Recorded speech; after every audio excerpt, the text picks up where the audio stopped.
안녕하세요. 퍼포먼스 마케팅 3팀 유호준 대리입니다. 오늘 교육은 네이버 신제품 광고를 주제로 시작하도록 하겠습니다. 일단은 네이버 신제품 광고란 무엇인가에 대해 설명을 드리려고 하는데요. 그 네이버 신제품 광고 같은 경우 네이버 모바일 검색 결과 상단에 노출되는 광고로 일주일 동안 최대 2개 브랜드가 균등하게 롤링되어 노출이 되는 광고 매체입니다. 그래서 지금 예시로 가져온 3개를 보면은 이제 첫 번째 진동 클렌저나 스마트 키 케이스 같은 경우 이 제품 광고 하단에 보시면 빨간색 점으로 되어 있는 걸 확인이 가능한데, 이제 요게 2가지 브랜드가 같이 이 해당 구좌에 입점을 해서 노출이 되고 있다라고 봐주시면 될 것 같고, 필라테스복 같은 경우는 한 개 업체만 지금 구좌를 차지해서 광고를 하고 있기 때문에 따로 이제 스마트 케이스나 진동 클렌저와 같이 하단부에 점이 노출되지 않는다고 생각해 주시면 될 것 같습니다. 그리고 신제품 광고 같은 경우는 말 그대로 신제품이 들어갈 수 있는 광고이기 때문에 노출 시점을, 광고를 노출하는 시점을 기준으로 출시 6개월 이내의 제품만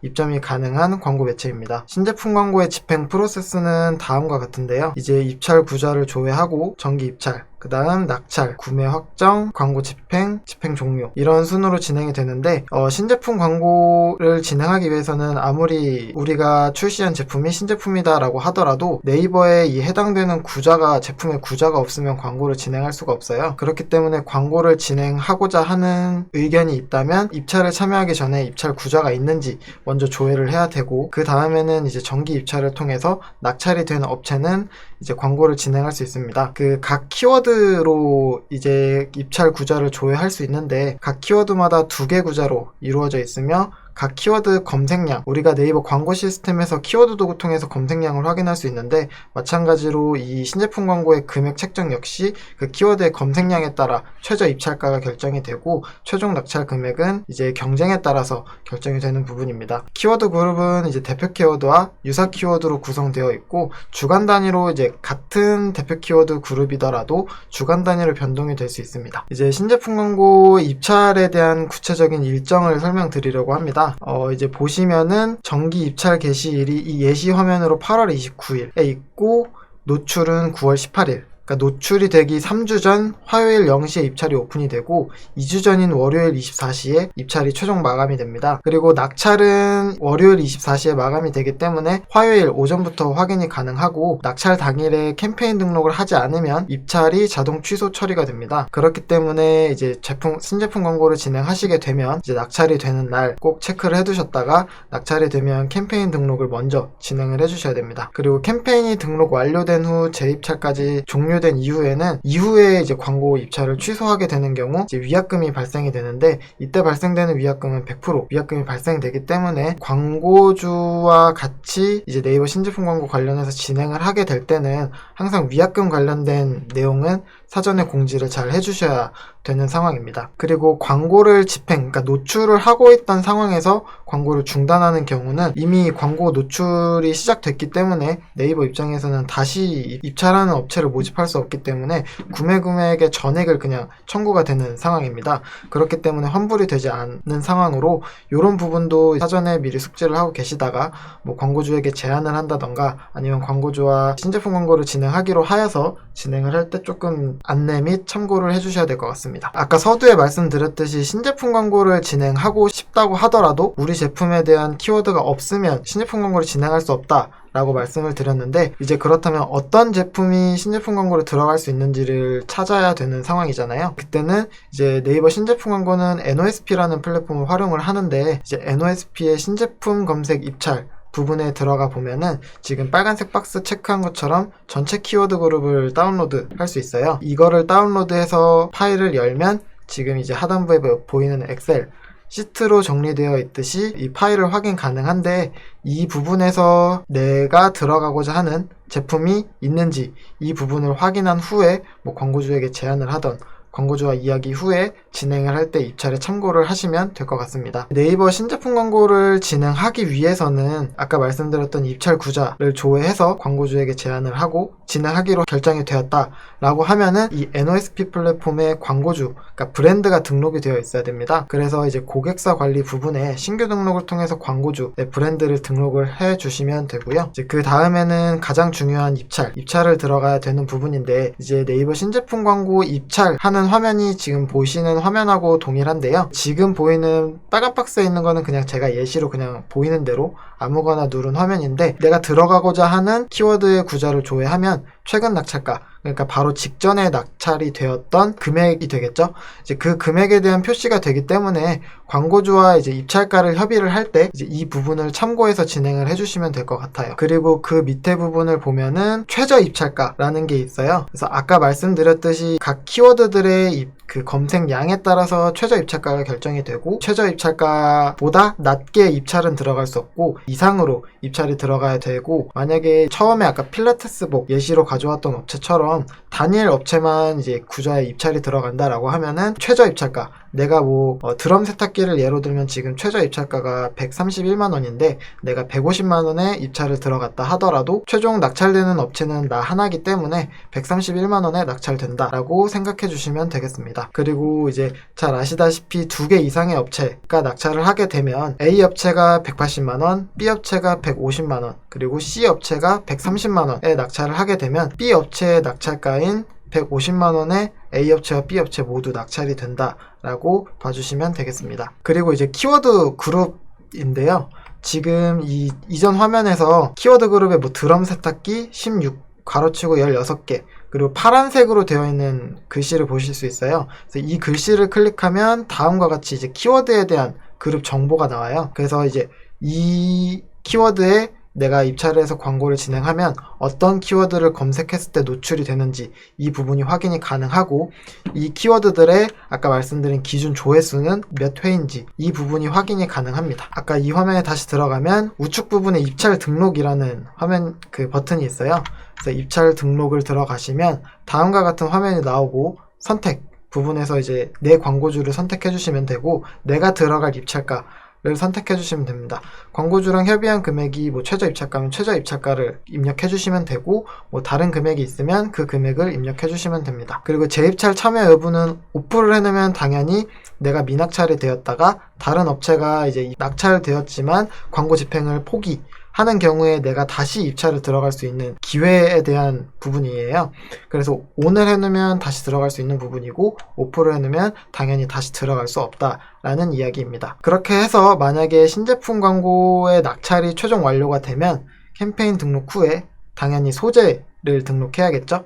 이제 소재는 다음과 같은 화면에서 등록이 가능하고요. 이제 기본적으로 이미지 같은 경우는 이미지형이 있고 동영상형이 있습니다. 그리고 이미지형 같은 경우는 한 개의 이미지만 활용하는 경우가 있고, 3개의 이미지를 등록해서 이 3개의 이미지가 자연스럽게 애니메이션처럼 넘어가게 하는 기능이 있는데, 요 3가지 방식 중에서 광고주와 당연히 협의를 하여서 진행을 하면 될 것 같습니다. 그리고 이제 신제품 광고 제안을 하시거나 이제 집행을 하실 때 조금 주의하셔야 되는 사항 몇 가지를 가져왔는데요. 일단은 제품의 원 브랜드만 집행이 가능해요. 그래서 유통사는 집행이 불가능이라고 되어 있는데, A라는 브랜드가 만든 B라는 제품이 있는데, 이 B라는 제품은 A라는 브랜드에서도 판매를 하지만 오픈마켓이라던가 아니면은 이제 소상공인들 같은 경우 브랜드의 제품을 떼와서 판매하는 경우도 있어요. 이제 그런 경우는 유통사에 해당되기 때문에 그런 업체들은 진행이 불가능하고, 이 제품의 원 브랜드인 B 제품의 원 브랜드인 A 브랜드만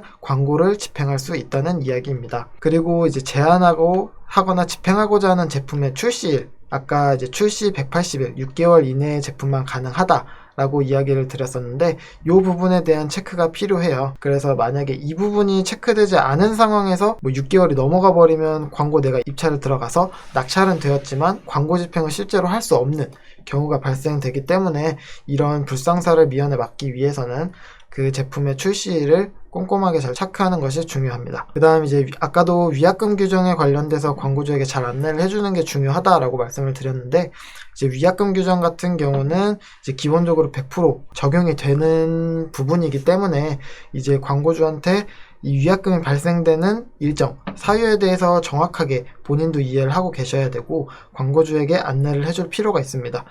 이제 안내가 잘 되었는데 광고주 측에 특별한 문제가 생겨서 광고를 집행하지 못하게 되는 경우가 생길 수도 있고, 아니면은 본인의 잘못으로 광고를 집행하지 못하게 되는 경우가 생길 수 있기 때문에, 이런 경우가 발생했을 때 조금 책임 소재를 명확하게 진행을 하기 위해서는 본인 스스로도 위약금 규정을 잘 알고 있어야 하고, 광고주도 이 사전에 위약금에 대한 내용을 공지 다 받아야 이후에 사건이 벌어졌을 때는 어쨌든 광고주와 얘기를 통해서 잘 해결을 해야 되는 부분이잖아요. 이제 그러기 위해서는 조금 사전 고지가 중요하다라고 말씀을 드리고 싶습니다. 그리고 입찰가가 동일할 경우에는 먼저 입찰에 참여한 입찰권의 낙찰 우선권을 가짐이라고 되어 있는데, 아까는 제가 이제 예시를 금액을 다 다르게 말씀을 드렸는데, 3개 업체가 입찰을 들어갔는데 한 업체는 뭐 180만원, 그 다음 두 번째 들어간 업체가 150, 세 번째 들어간 업체도 150만원 이 들어갔다 라고 하면은, 뭐 A 업체는, 첫 번째 업체는 당연히 낙찰이 됐지만 두 번째와 세 번째 입찰이 들어간 업체는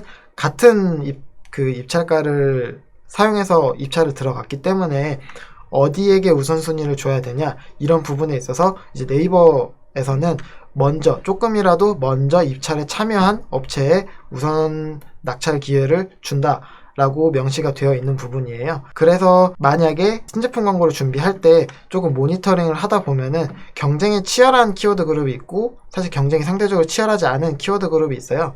근데 이제 경쟁이 치열한 키워드 그룹의 경우는 이 다른 업체가 얼마의 입찰가에 입력을 해서 입찰을 했는지를 알 수가 없지만, 혹시나 하는 상황을 대비해서 이제 경쟁이 치열한 경우는 조금 일찍 입찰을 들어가는 것도 하나의 전략이라고 볼 수 있습니다. 그리고 이제 낙찰 당일 24일, 그러니까 광고 노출이 되기 2주 전 화요일 24시까지 캠페인 등록을 하지 않을 경우 자동으로 낙찰 취소 처리가 돼요. 근데 이제 이렇게 자동 낙찰 취소 처리가 되는 경우에는 위약금은 따로 발생이 되지는 않고요. 다만 이제 내가 광고 캠페인 등록을 하지 않았기 때문에 낙찰이 되었음에도 불구하고 이 신제품 광고를 진행할 수 없는 상황이 됩니다. 그리고 낙찰이 된 상황에서 낙찰을 취소하는 경우 재입찰에 참여는 불가능하고요. 그리고 아까 키워드 그룹, 그 대표 키워드와 세부 키워드로 이루어진다라고 말씀을 드렸는데, 키워드 같은 경우는 직접 지정은 불가능해요. 근데 이제 아까 예시로 보여드렸던 게 그 드럼 세탁기 16개 키워드가 있는데, 이제 그 키워드의 리스트 중에서 내가 노출을 원하지 않는 경우 키워드가 있을 수 있잖아요. 이제 그런 경우에 키워드는 오프를 할 수가 있어요.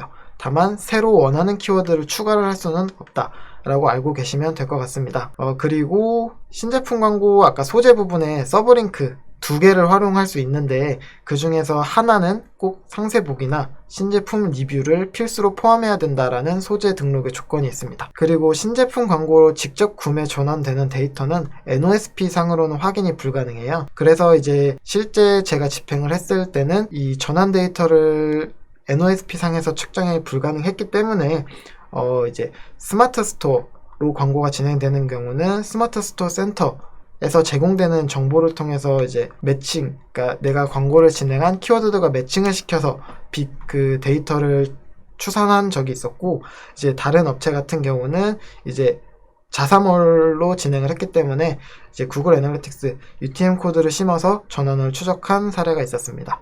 그렇다면은 왜 광고주에게 신제품 광고를 제안하고 왜 이 광고를 집행해야 되는지에 대해서 좀 저의 의견을 좀 설명드리려고 합니다. 지금 제가 캡처 화면으로 가져온 2개 키워드 같은 경우는 필라테스복, 그리고 오른쪽은 수면 베개라는 키워드의 검색 시 노출 화면인데요. 지금 이러한 대표 키워드를 검색했을 경우 파워링크의 상순위 점유는 대부분 유명한 브랜드가 차지하고 있어요. 그래서 이 필라테스복 같은 경우는 뭐 잭시믹스, 안다르 같이 일반 온라인 광고도 굉장히 공격적으로 하고 있고, 그뿐만 아니라 TV 광고까지 진행하고 있는 굉장히 브랜딩이 강력하게 되어 있는 업체들인데, 사실 이런 업체들과의 입찰 경쟁에서 이제 일반적인 업체들은 우위를 차지하기가 굉장히 어려워요.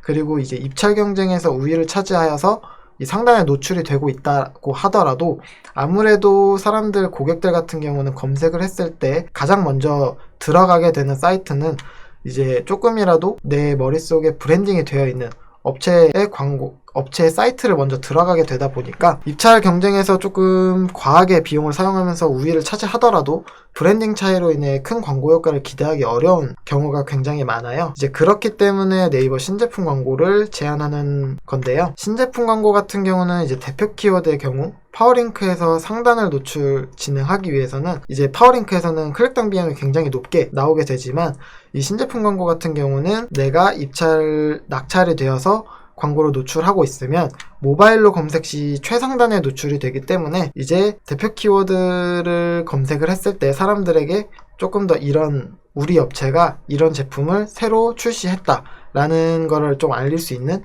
이런 장점이 있는 상황입니다. 그리고 이제 그런 부분에 있어서 조금 브랜드 검색을 많이 활용하는 경우가 있는데, 아시다시피 대표 키워드 같은 경우는 브랜드 검색으로 활용할 수가 없어요. 그러니까 뭐 브랜드 검색은 말 그대로 우리 브랜드를 검색했을 때 광고를 노출하는 부분이다 보니까 브랜드명이 들어가거나 브랜드 고유의 제품명이 들어가지 않으면 활용할 수 없는 상황이지만, 신제품 광고 같은 경우는 대표 키워드로 들어가는 부분이기 때문에 우리가 제품을 출시한 지 6개월 이내이기만 하면 모바일 검색 부분에서 최상단에 노출될 수 있는 그런 이점이 있고, 일주일 동안 계속해서 노출이 되는 부분이다 보니까 어느 정도 신제품을 만들었을 때 이 신제품에 대한 브랜딩에도 유리하다라고 말씀을 드릴 수 있을 것 같아요. 그 다음은 이제 제가 실제로 광고를 집행했던 사례인데요. 이제 A사는 차량용품 업체입니다. 이제 해당 업체 같은 경우는 이제 자사 랜딩 페이지가 스마트 스토어였기 때문에 이제 스마트 스토어 센터의 상세 데이터를 분석해서 전환 데이터를 조금 파악을 해서 어느 정도 좀 불일치는 있을 수 있지만 그래도 조금 맞게 추산한 데이터를 통해서 광고주와 이제 커뮤니케이션을 진행해 왔었는데요. 이제 네이버 파워링크 같은 경우는 로아스가 334%가 나왔지만 네이버 신제품 광고를 진행했을 때는 로아스 507%의 효과를 봤던 광고주입니다. 다음은 B사. 이제 뷰티 제품을 취급하는 업체였는데요. 이제 해당 업체 같은 경우는 구글 애널리틱스를 이용해서 UTM 코드를 통해서 전환 데이터를 추적했어요. 이제 그 결과 네이버 파워링크 같은 경우는 워낙 이제 뷰티 쪽 같은 경우도 키워드 경쟁이 치열하다 보니까 로아스가 134%에 그쳤는데 반해 네이버 신제품 광고 같은 경우는 로아스 617% 효과를 보는 그런 실제 집행 사례가 있었습니다. 물론 이 두 개 업체 같은 경우는 굉장히 잘 나왔고 뭐 신제품 광고를 들어갔지만 기대했던 만큼의 효과를 보지 못하는 경우도 없지는 않았는데요. 이제 그런 경우에는 조금 가장 기본으로 돌아가서 이제 저희가 광고 데이터를 분석을 해서 조금 소재를 변경한다던가 이런 액션들을 조금 취해서 그래도 전환 데이터가 부족하더라도 클릭률을 상승시킨다던가 이런 부분에 대한 광고 관리를 진행하다 보면은 어쨌든 노출은 모바일 검색 상단에 보장이 돼서 노출이 되다 보니까 당장의 전환 데이터가 아니더라도 이 제품에 대한 브랜딩 이런 부분을 목표로 가져간다라고 하면은 광고 집행을 했을 때 충분히 효과를 볼 수 있다라고 생각이 되는 상황입니다. 그래서 오늘 이 네이버 신제품 광고에 대한 교육은 여기까지 진행을 하도록 하고요. 혹시 뭐 궁금하신 사항이 있으시다면 편하게 이제 네이트온이나 저를 찾아와서 물어봐 주시면 아는 선에서 최대한 답변을 드리도록 하겠습니다. 감사합니다.